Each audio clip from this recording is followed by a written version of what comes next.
Good evening and welcome to News 24. This is Mahrin Samdani with the top news of the day. Although there is no shortage of stocks, an artificial crisis has been created in the potato market. Wholesalers have stopped selling potatoes in the Dhaka's Karan Bazaar. In this situation, the government has refixed the price of potato at 35 taka. The Agriculture Minister said the government is also thinking of importing from abroad if necessary. The Department of Agricultural Marketing set new prices for potatoes at taka 30 in the wholesale level and taka 35 at the retail level. An indefinite strike of water vehicle workers is ongoing, demanding 11 points, including receiving due appointment letters and food allowance. 8 organizations under the Bangladesh Shipping Workers Federation called for the strike from 12:01 p.m. on Monday.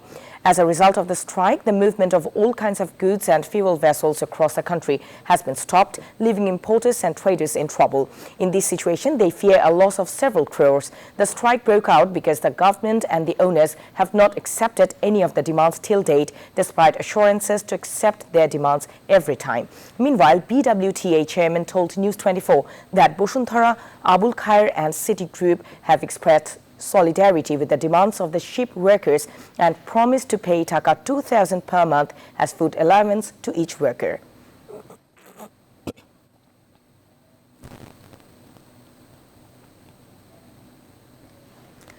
A court has granted a 5-day remand to Constable Titu Chandra Das in connection with Raihan's murder at Silet's Bandar Bazar police outpost.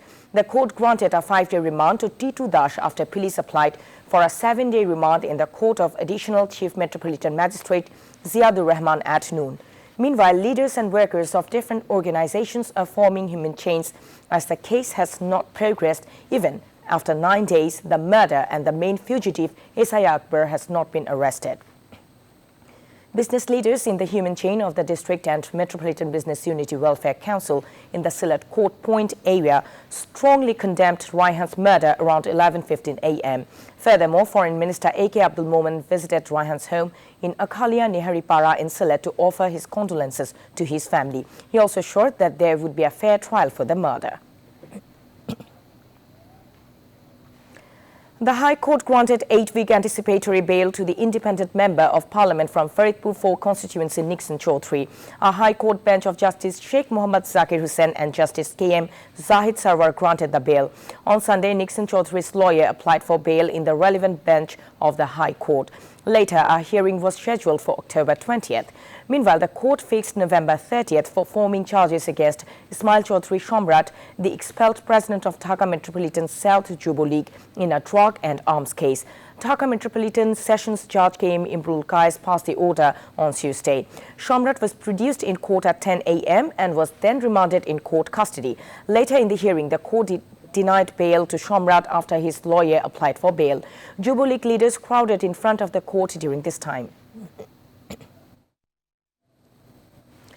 Voting is ongoing in the 208 Union Porishad, Upazila Porishad and Zila Porishad elections of the country.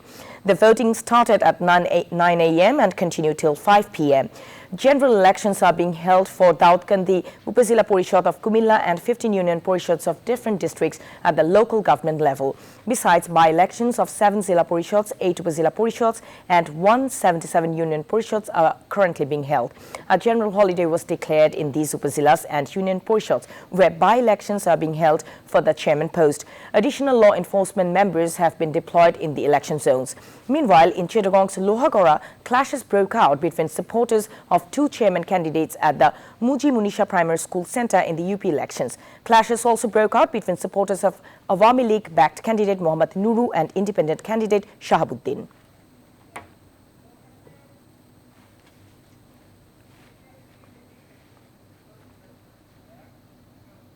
And that's all the news for today. Thank you for watching News 24. Please stay with us.